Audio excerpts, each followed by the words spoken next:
ಈ ಚಿತ್ರಕಥೆಯ ಆರಂಭದಲ್ಲಿ ನಾವು ನೋಡ್ತೀವಿ ಒಂದು ಟೀನೇಜ್ ಹುಡುಗ, ಅವನ ಹೆಸರು ಡಗ್ ಆಗಿರುತ್ತೆ. ಅವನು ತನ್ನ ಸಮ್ಮರ್ ಹಾಲಿಡೇ ಅನ್ನು ಕಳೆಯಲು ತನ್ನ ಪೇರೆಂಟ್ಸ್ ನ ಜೊತೆಗೆ ಅವರ ಲೇಕ್ ಹೌಸ್ ಗೆ ಬರ್ತಾನೆ.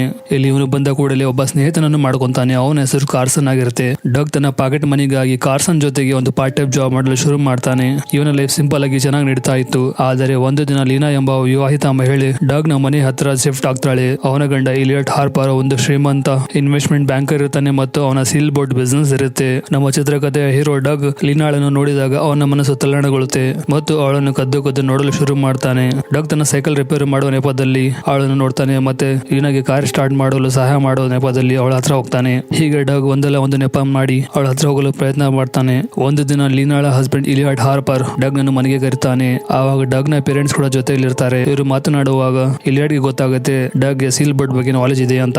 ಹಾಗಾಗಿ ಅವನು ಇಲಿಯಟ್ ತನ್ನ ಸೀಲ್ ಬೋಟ್ ಮ್ಯಾನೇಜ್ ಮಾಡಲು ಅವನಿಗೆ ಜಾಬ್ ಆಫರ್ ಮಾಡ್ತಾನೆ. ಡಗ್ ತುಂಬಾ ಖುಷಿಯಾಗಿ ಈ ಜಾಬ್ ಆಫರ್ ಅನ್ನು ಅಕ್ಸೆಪ್ಟ್ ಮಾಡ್ಕೊಂತಾನೆ. ಈ ತರ ಡಗ್ ಗೆ ಲೀನಾ ಹತ್ರ ಬರಲು ಒಂದು ಒಳ್ಳೆಯ ಚಾನ್ಸ್ ಸಿಗುತ್ತೆ. ಒಂದು ದಿನ ಡಗ್ ತನ್ನ ಕೆಲಸ ಮುಗಿಸಿ ಮನೆಗೆ ಬರ್ತಾನೆ. ಅವಾಗ ತುಂಬಾ ಮಳೆ ಬರ್ತಾ ಇತ್ತು. ಅವಾಗ ಲೀನಾ ಮನೆ ಆಚೆ ಕುಂತಿರ್ತಾಳೆ. ಡಗ್ ಕೇಳಿದಾಗ ಲೀನಾ ಹೇಳ್ತಾಳೆ ತನ್ನ ಗಂಡ ಮನೆಯಲ್ಲಿ ಇಲ್ಲ ಮತ್ತು ತಾನು ಮನೆಯ ಕೀಯನ್ನು ಎಲ್ಲೋ ಬಿಟ್ಟಿದ್ದಾಳೆ. ಹಾಗಾಗಿ ಅವಳಿಗೆ ಮನೆ ಒಳಗೆ ಹೋಗಲು ಸಹಾಯ ಬೇಕು. ಇದನ್ನು ಕೇಳಿ ಡಗ್ ಲೀನಾಗೆ ಸಹಾಯ ಮಾಡಲು ಹೋಗ್ತಾನೆ ಮತ್ತು ಮನೆಯ ಕಿಟಕಿಯನ್ನು ಹೊಡಿತಾನೆ. ಅದೇ ಸಮಯದಲ್ಲಿ ಡಗ್ ಗೆ ಸ್ವಲ್ಪ ಪೆಟ್ಟಾಗುತ್ತೆ. ಇವರು ಮನೆ ಕಿಟಕಿ ಹೊಡೆದು ಒಳಗಡೆ ಹೋಗ್ತಾರೆ.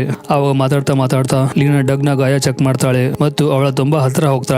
ಅದೇ ಸಮಯದಲ್ಲಿ ಇವರಿಬ್ರು ತುಂಬಾ ಕ್ಲೋಸ್ ಆಗಿ ಇಂಟಿಮೇಟ್ ಆಗ್ತಾರೆ. ಈ ತರ ಇವರ ಅಫೇರ್ ಶುರು ಆಗುತ್ತೆ. ಮತ್ತೊಂದು ಕಡೆ ಲೀನಾಳ ಹಸ್ಬೆಂಡ್ ಯಾವಾಗ್ಲೂ ಬಿಸ್ನೆಸ್ ನಿಂದ ಹೊರಗಡೆ ಇರ್ತಿದ್ದ. ಒಬ್ಬಂಟಿ ಲೀನಾ ಡಗ್ ನ ಹತ್ರ ಆಗ್ತಾಳೆ ಮತ್ತು ಇವರು ತುಂಬಾ ಸಲ ಇಂಟಿಮೇಟ್ ಆಗ್ತಾರೆ. ಕೆಲವೊಮ್ಮೆ ಬೋಟ್ ಒಳಗಡೆ ಇಂಟಿಮೇಟ್ ಆಗ್ತಾ ಇರ್ತಾರೆ. ಒಂದಿನ ಸಡನ್ ಆಗಿ ಲೀನಾ ಡಗ್ ಗೆ ಕಾಲ್ ಮಾಡ್ತಾಳೆ. ಕಾಲ್ ಮಾಡಿ ತಾನು ಮನೆ ಬಿಟ್ಟು ಹೋಗ್ತಿದ್ದಾಳೆ. ಯಾಕಂದ್ರೆ ಅವಳ ಗಂಡ ಅವಳನ್ನು ತುಂಬಾ ಹೊಡಿತಾನೆ. ಇದನ್ನು ಕೇಳಿ ಡಗ್ ಲೀನಾ ಹತ್ರ ಬರ್ತಾನೆ. ಬಂದು ಹೇಳ್ತಾನೆ ಈ ತರ ಇನ್ನು ಮನೆ ಬಿಟ್ಟು ಹೋಗೋದು ಸರಿಯಲ್ಲ. ತಾವಿಬ್ಬರು ಸೇರಿ ಈ ಪ್ರಾಬ್ಲಮ್ ಗೆ ಒಂದು ಸೊಲ್ಯೂಷನ್ ಹುಡುಕೋಣ ಅಂತ ಹೇಳ್ತಾನೆ.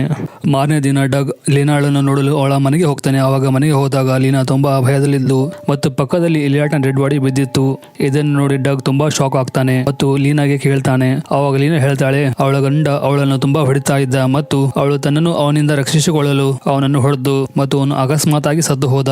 ಇದನ್ನೆಲ್ಲ ಕೇಳಿ ಡಗ್ ತುಂಬಾ ಭಯ ಪಡ್ತಾನೆ ಮತ್ತು ಪ್ಲಾನ್ ಮಾಡಿ ಇಲಿಯಾಟ್ ನ ಬಾಡಿಯನ್ನು ಬೋಟ್ ಒಳಗಡೆ ತಗೊಂಡು ಹೋಗ್ತಾನೆ. ಆ ಬೋಟ್ ನಲ್ಲಿ ಡೆಡ್ ಬಾಡಿ ಹಾಕಿ ಆ ಬೋಟ್ ಅನ್ನು ಬ್ಲಾಸ್ಟ್ ಮಾಡ್ತಾನೆ. ಯಾಕಂದ್ರೆ ಪೊಲೀಸ್ ನ ಕಣ್ಣಲ್ಲಿ ಇದೊಂದು ಆಕ್ಸಿಡೆಂಟ್ ಅಂತ ಅನ್ಸ್ಬೇಕು. ಇದಾದ ನಂತರ ಕೆಲವು ದಿನ ನಾರ್ಮಲ್ ಆಗಿ ಕಳೆಯುತ್ತೆ. ಒಂದು ದಿನ ಡಗ್ ರೆಸ್ಟೋರೆಂಟ್ ಅಲ್ಲಿ ಕೆಲಸ ಮಾಡುವಾಗ ಕೆಲವು ಪೊಲೀಸ್ ಆಫೀಸರ್ ಮಾತನಾಡುವುದನ್ನು ಕೇಳಿಸಿಕೊಳ್ತಾನೆ. ಆ ಆಫೀಸರ್ ಹೇಳ್ತಿರ್ತಾರೆ ಇನ್ನೇನು ಕೆಲವು ದಿನಗಳಲ್ಲಿ ಇನ್ವೆಸ್ಟಿಗೇಷನ್ ಆಫೀಸರ್ ಬರ್ತಾ ಇದ್ದಾಳೆ ಮತ್ತು ಇಲಿಯಾಟ್ ನ ಮರ್ಡರ್ ಕೇಸ್ ಇನ್ವೆಸ್ಟಿಗೇಷನ್ ಮಾಡಲು ಶುರು ಮಾಡ್ತಾಳೆ. ಒಂದು ವೇಳೆ ಇಲಿಯಾಟ್ ನ ಸಾವು ಒಂದು ಆಕ್ಸಿಡೆಂಟ್ ಆದರೆ ಅವನ ಹೆಂಡತಿ ಲೀನಾಗೆ $10 million ಇನ್ಸೂರೆನ್ಸ್ ಹಣ ಸಿಗುತ್ತೆ.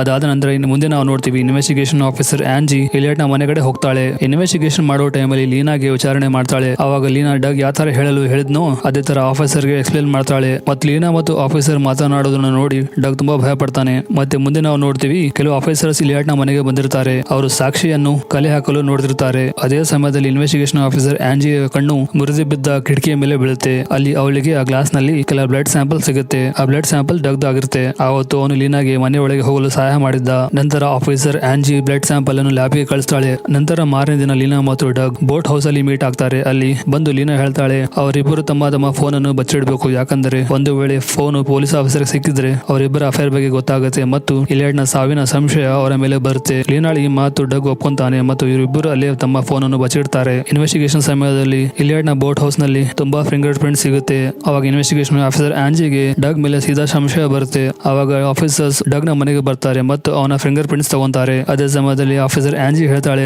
ಇನ್ನೇನು ಕೆಲವು ದಿನಗಳಲ್ಲಿ ಸ್ಯಾಂಪಲ್ ಬರಲಿದೆ ಮತ್ತು ಬಹಳ ಬೇಗ ಇಲಿಯಾಟ್ ನ ಕಿಲ್ಲರ್ ಬಗ್ಗೆ ಗೊತ್ತಾಗುತ್ತೆ. ಇದನ್ನು ಕೇಳಿದ ಡಗ್ ತುಂಬಾ ಭಯ ಪಡ್ತಾನೆ ಮತ್ತು ಪೊಲೀಸ್ ಆಫೀಸರ್ ಹೋದ ಕೂಡಲೇ ಡಗ್ ತನ್ನ ಪೇರೆಂಟ್ಸ್ ಎಲ್ಲಾ ವಿಷಯವನ್ನು ಹೇಳ್ತಾನೆ. ಅವಾಗ ತನ್ನ ಪೇರೆಂಟ್ಸ್ ಕೇಳ್ತಾರೆ ನಿನ್ನ ಬಳಿ ಯಾವುದೇ ಒಂದು ಸಾಕ್ಷಿ ಅಥವಾ ಏನಾದ್ರೂ ಪ್ರೂಫ್ ಇಲ್ಲವೇ, ನೀನು ನಿರಪರಾಧಿ ಅಂತ ಪ್ರೂವ್ ಆಗಲು. ಅವಾಗ ಸಡನ್ ಆಗಿ ಡಗ್ ನೆನಪಾಗುತ್ತೆ ತಾನು ಬೋಟ್ ಹೌಸ್ ನಲ್ಲಿ ತನ್ನ ಫೋನ್ ಅನ್ನು ಬಚ್ಚಿಟ್ಟಿದ್ದ. ಅವಾಗ ಅದನ್ನು ತಗೊಳ್ಳಲು ಸೈಕಲ್ ಇಂದ ಎದ್ದು ಬಿದ್ದು ಓಡ್ತಾನೆ. ಅವನು ಬೋಟ್ ಹೌಸ್ ಗೆ ಬರ್ತಾನೆ. ಅಷ್ಟರಲ್ಲಿ ಲೀನಾ ಕೂಡ ಬಂದ್ಬಿಡ್ತಾಳೆ. ಅವಳು ಅವನ ಹತ್ರ ಹೋಗ್ತಾಳೆ. ಹೋಗಿ ತನ್ನ ಬಟ್ಟೆಯನ್ನು ಹರಿಯಲು ಶುರು ಮಾಡ್ತಾಳೆ ಮತ್ತು ಡಗ್ ನನ್ನು ತನ್ನ ಮೇಲೆ ಹಾಕೊಂತಾಳೆ. ತಿರುಚಲು ಶುರು ಮಾಡ್ತಾಳೆ. ಅದೇ ಸಮಯದಲ್ಲಿ ಪೊಲೀಸ್ ಕೂಡ ಬಂದ್ಬಿಡ್ತಾರೆ. ಪೊಲೀಸ್ ಅನ್ಕೊಂತಾರೆ ಡಗ್ ಲೀನಾಳನ್ನು ಬಲಾತ್ಕಾರ ಮಾಡ್ತಿದ್ದ. ನಂತರ ಆಫೀಸರ್ ಆಂಜಿ ಲೀನಾಳನ್ನು ಕಾರ್ನಲ್ಲಿ ಕೂರಿಸಿಕೊಂಡು ಹೊರಡ್ತಾಳೆ. ಆದರೆ ಡಗ್ ಲೀನಾಳನ್ನು ಇಷ್ಟು ಸಲೀಸಾಗಿ ಬಿಡಲು ಇಷ್ಟ ಇರಲಿಲ್ಲ. ಅವನು ಪೊಲೀಸ್ ಆಫೀಸರ್ಗೆ ಚಳ್ಳಿ ಹಣಿಸಿ ತಿಣಿಸಿ ಅಲ್ಲಿಂದ ಓಡ್ತಾನೆ. ಸ್ವಲ್ಪ ದೂರ ಹೋದಾಗ ಆಫೀಸರ್ ಕಾರು ಒಂದು ಹೋಟೆಲ್ ಹೊರಗಡೆ ನಿಂತಿರೋದನ್ನು ನೋಡ್ತಾನೆ. ಇವನು ಆ ಹೋಟೆಲ್ ರೂಮ್ಗೆ ಹೋಗ್ತಾನೆ. ತನ್ನ ಫೋನ್ ತಗೊಂತಾನೆ. ಅಷ್ಟರಲ್ಲಿ ಆಫೀಸರ್ ಆಂಜಿ ಕೂಡ ಬರ್ತಾಳೆ. ತನ್ನ ಫೋನ್ ನಲ್ಲಿ ಇರುವ ಸಾಕ್ಷಿಯನ್ನು ಆಫೀಸರ್ಗೆ ತೋರಿಸ್ತಾನೆ. ಲೀನಾ ಕೂಡ ತನ್ನ ಗಂಡನ ಮರ್ಡರ್ ನಲ್ಲಿ ಇನ್ವಾಲ್ವ್ ಆಗಿದ್ದಾಳೆ ಅಂತ ಮತ್ತು ಅವಳು ಲೀನಾಳನ್ನು ಪೊಲೀಸ್ ಸ್ಟೇಷನ್ಗೆ ಕರ್ಕೊಂಡು ಹೋಗ್ತಾಳೆ. ಹೋಗೋ ಟೈಮಲ್ಲಿ ಡಗ್ ನ ಕಣ್ಣು ಅವರಿಬ್ಬರ ಕಾಲಿನ ಟ್ಯಾಟೂ ಮೇಲೆ ಬೀಳುತ್ತೆ. ಆವಾಗ ಡಗ್ ಗೆ ನೆನಪಾಗುತ್ತೆ ಒಂದ್ ಟೈಮ್ ಅಲ್ಲಿ ಲೀನಾ ಮತ್ತು ಡಗ್ ಇಂಟಿಮೇಟ್ ಆಗುವಾಗ ಅವಳು ಹೇಳಿದ್ಲು ತನ್ನ ಲವರ್ ನ ಕಾಲಿನ ಮೇಲೆ ಕೂಡ ಇದೇ ತರ ಸೇಮ್ ಟ್ಯಾಟೂ ಇದೆ ಅಂತ. ಆವಾಗ ಡಗ್ ಫ್ಲಾಶ್ ಆಗುತ್ತೆ. ಇನ್ವೆಸ್ಟಿಗೇಷನ್ ಆಫೀಸರ್ ಆಂಜಿ ಲೀನಾಳ ಲವರ್ ಅಂತ ಮತ್ತು ಇದೆಲ್ಲ ಇವರ ಮಾಸ್ಟರ್ ಪ್ಲಾನ್ ಆಗಿತ್ತು. ಅದರಲ್ಲಿ ಹಾರ್ಪರ್ ಅನ್ನು ಸಾಯಿಸಿ ಅವನ ಇನ್ಸೂರೆನ್ಸ್ ನ ಎಲ್ಲಾ ದುಡ್ಡನ್ನು ಕೊಳ್ಳೆ ಹೊಡೆದು ಅಲ್ಲಿಂದ ಪರಾರಿ ಆಗುವುದಾಗಿತ್ತು. ಅದರಲ್ಲಿ ಡಗ್ ನನ್ನು ಸಿಗಿಸುವುದು ತುಂಬಾ ಅನಿವಾರ್ಯವಾಗಿತ್ತು. ಡಗ್ ಇದೆಲ್ಲ ತಿಳಿಯುವ ಅಷ್ಟರಲ್ಲಿ ತುಂಬಾ ಲೇಟ್ ಆಗುತ್ತೆ. ಮತ್ತೆ ಡಗ್ ಪಾಪ ಪಾಂಡು ಆಗ್ತಾನೆ. ಕೊನೆಯಲ್ಲಿ ನಾವು ನೋಡ್ತೀವಿ ಆಫೀಸರ್ ಆಂಜಿ ಮತ್ತು ಲೀನಾ ದುಡ್ಡು ತಗೊಂಡು ಆ ಸಿಟಿ ಬಿಟ್ಟು ಹೋಗ್ತಾರೆ. ಇಲ್ಲಿಗೆ ಮೂವಿ ಮುಕ್ತಾಯವಾಗುತ್ತೆ. ಸ್ನೇಹಿತರೆ, ಈ ಮೂವಿ ಬಗ್ಗೆ ನೀವು ಏನು ಯೋಚನೆ ಮಾಡ್ತೀರಾ ಕಮೆಂಟ್ ಅಲ್ಲಿ ಟೈಪ್ ಮಾಡಿ. ಹಾಗೆ ಈ ಚಾನಲ್ ಅನ್ನು ಸಬ್ಸ್ಕ್ರೈಬ್ ಮಾಡಿ. ಧನ್ಯವಾದಗಳು.